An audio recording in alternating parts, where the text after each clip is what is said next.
अस्सलाम वालेकुम, कैसे हैं आप सब। मैं हूं जहाज़े पाकिस्तानी। जनाब, इससे आसान वक्त कोई नहीं है, इससे आसान टाइम कोई नहीं कि जब आपको अंदाज़ा हो कि मुल्क में या पूरी दुनिया में जो हो रहा है, जो एक सस्पेंस हमारे दिलों में, हमारे दिमागों में फंसा हुआ एक अरसे से, वो आज निकल आया है। अब ये इस वक्त भी मैं जब छोटा सा बच्चा भी समझ सकता है कि कौन सही है कौन गलत, ऐसे वक्त में बड़े बड़े दिमागों, बड़े बड़े टिड्डों वाले बंदे, बड़े बड़े कदों वाले बंदे अगर बेवकूफ़ी का मुजाहरा करें तो फिर रुसवाई या मुकद्दर में और कुछ नहीं है। बताता हूँ हुआ क्या।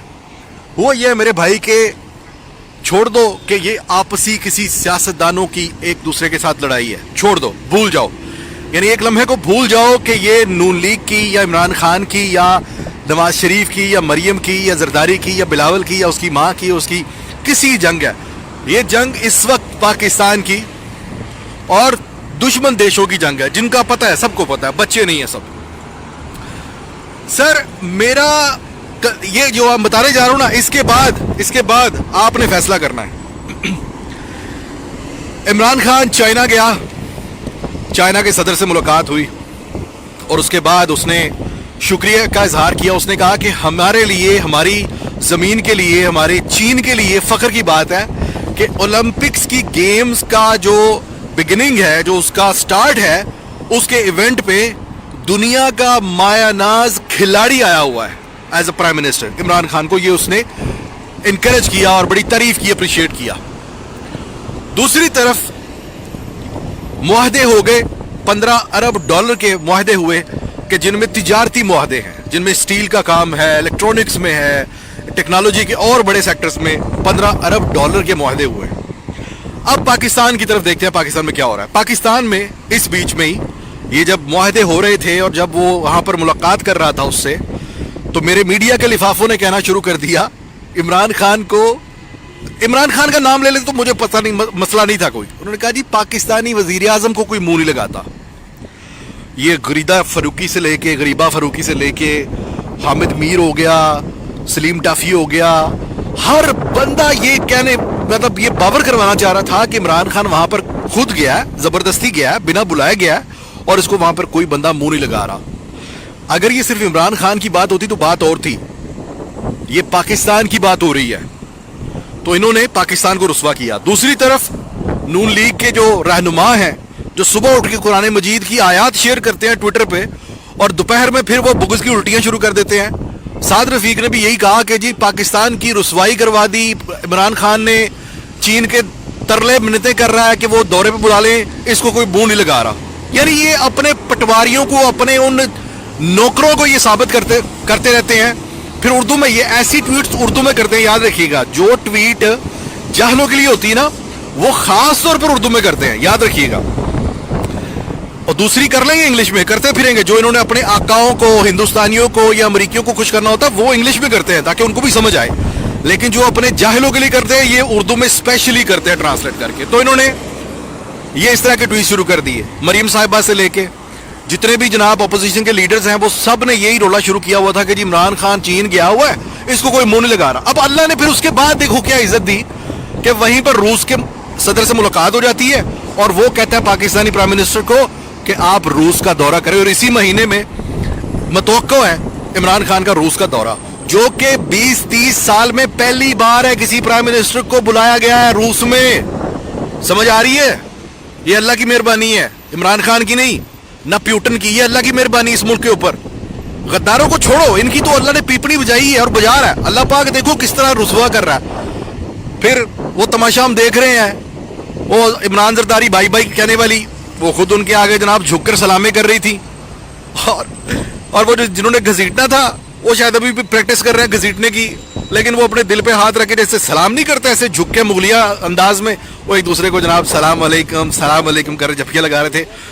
और पीली टैक्सी और वो हेलीकॉप्टर से बेनजीर की नंगी तस्वीरें फेंकी और फिर कहा कि लाड़काना की गलियों में मैं घसीटूंगा नहीं तो मेरा नाम शहबाज शरीफ नहीं है। और यार क्या क्या भूल जाएं यार, क्या क्या भूल जाएं। और मैं शुक्र करता हूं कि हमारे पास तीसरी ऑप्शन थी।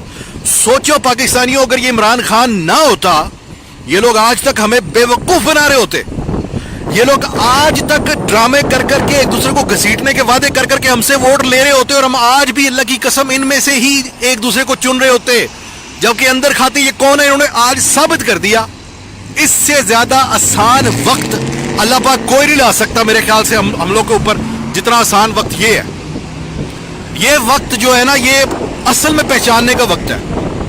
एक तरफ पाकिस्तान की नुमाइंदगी, और हकीकत बात है, मैं सही बता रहा हूं आपको कि आप पूरे पाकिस्तान में देख ले, आपको कोई एक शख्स इमरान खान के पाए का नहीं मिलेगा जो बैरूने मुल्क जाकर अपने पाकिस्तान की, अपने मुल्क की नुमाइंदगी कर सके। जाओ जाके चेक कर लो। एक और खुशखबरी है, खुशखबरी उन माओं के लिए, उन बीवियों के लिए, उन बच्चों के लिए कि जिनके लाल, जिनके जिगर के टुकड़े, जिनके वालिद पिछले कई सालों से छोटे छोटे केसेस में तुर्की, अरब, अमेरिका, इन तमाम ममालिक के सॉरी जेलों में कैद थे, छोटे छोटे केसेस में, सऊदी अरब समेत। जनाब शेख रशीद ने आज कहा है कि उसकी मीटिंग्स हुई हैं और प्राइम मिनिस्टर की तरफ से स्पेशल ऑर्डर्स हैं कि उन सारे पाकिस्तानियों को उनकी जेलों से निकलवा के हुकूमती खर्चे पे उनके कर्जे हुकूमत अदा करेगी और उनको वापस पाकिस्तान लाया जाएगा। ये होती है लीडरशिप। ये होता है किसी हुक्मरान का दिल, जिसे हम कहते हैं ना, उस लेवल को पाकिस्तानियों नहीं कोई पहुंच सकता, वो जो हजरत उमर का लेवल था, वो बस अब किताबों में हम पढ़ के ताजीम कर सकते। अमली तौर पर कोई इतना भी कर जाए, मुझे बताओ कौन कर गया, वो मुझे बताओ तो सही यार। हम बहस तो करते हैं ना, मुझे बताओ कौन कर गया, ऐसे कौन सोचता था। फिर एक और बात मैं कल पढ़ रहा था कि जेलों में, पंजाब के जेलों में, आपको पता है, ये चीजें पढ़ा करें, आपको पता चले क्या कानून साजियां हो रही हैं। जेलों के अंदर 2008 में होम्स बनाए गए, छोटे छोटे घर बनाए गए पंजाब की जेलों में, कसूर, मुल्तान और फैसलाबाद की जेलों में छोटे घर बनाए गए जिनमें स्टूडियो रूम्स, जिसमें एक कमरा, उसमें एक बाथरूम, एक किचन। वो बनाया इसलिए गया था ह्यूमन राइट्स की तरफ से कि जो कैदी होते हैं लॉन्ग टर्म वाले, वो अगर कोई मर्द कैदी है तो उसकी बीवी और उसके 6 साल से छोटी उम्र के बच्चे 2 दिन 3 महीने के बाद 3 दिन के लिए आकर रह सकते हैं वहां पर अपने शौहर के साथ। ये सहूलियात मगरिब ने बोला दे दो। 2008 के बाद 2 हुकूमतें आई, 10 साल गुजार के चली गई, किसी बंदे ने वो फाल नहीं करवाया था। इसने 2019 में, बल्कि नहीं 20 में, यानी 1 साल हो गया इस न्यूज को, 2020 में इस बंदे ने वो फाल करवा दिया हुआ है कि अब जितने भी कैदी हैं, अगर कोई खातून कैदी हो तो उसका शौहर और उसके बच्चे छोटे 3 महीने के बाद 3 दिन के लिए आके उनको वो कमरा दिया जाता है और वहां पर वो रहते हैं। और अगर कोई मर्द हो तो उसकी बीवी और बच्चे आके 3 दिन के लिए रह के जाते हैं। ये इस्लामी निजाम की ही मेरे ख्याल से, अल्लाह के निजाम है ना कि 3 महीने तक औरत जो है वो दूर रह सकती है, या 4 महीने, जितना भी है। तो कौन है जो आज से पहले सोचता था इंसानों के बारे में? हम तो भेड़ बकरियां थे, हमें तो सिर्फ बेचा और खरीदा जाता था। कभी हमारे मिनिस्टर्स को खरीदा जाता था कि मैंने वोट दिया हुआ फवाद चौधरी को बेनजीर के नाम पे, वो शामिल हो गया पीटीआई में। मैंने फलां को वोट दी है जनाब नवाज शरीफ के लिए, वो शामिल हो गया जरदारी के साथ। तो हमें तो इस तरह से बस इधर से उठा के वहां फेंका जाता, उधर से वहां फेंका जाता था। हम लोग आज ये बकवास कर देते हैं कि जी लोटे इकट्ठे किए, वो कहां से लेके, वो लोटे घर से लेके आए हैं। और तुम्हारे लोटे 70 साल तक ये लोटे नहीं थे, अब ये लोटे हो गए। जब तक ये इन दोनों के पास थे, ये सोने की प्लेट थे, बाउल थे सोने के, जिनमें आप खाना खाते थे। आज ये इमरान खान के साथ ये लोटे हो गए। बल्ले बल्ले शहजादो। तो ये कड़वी बातें। अपना ख्याल रखिएगा, और ये इससे ज्यादा आसान वक्त नहीं है पहचानने के लिए कि इस मुल्क के साथ मुखलिस कौन है। पाकिस्तान जिंदाबाद।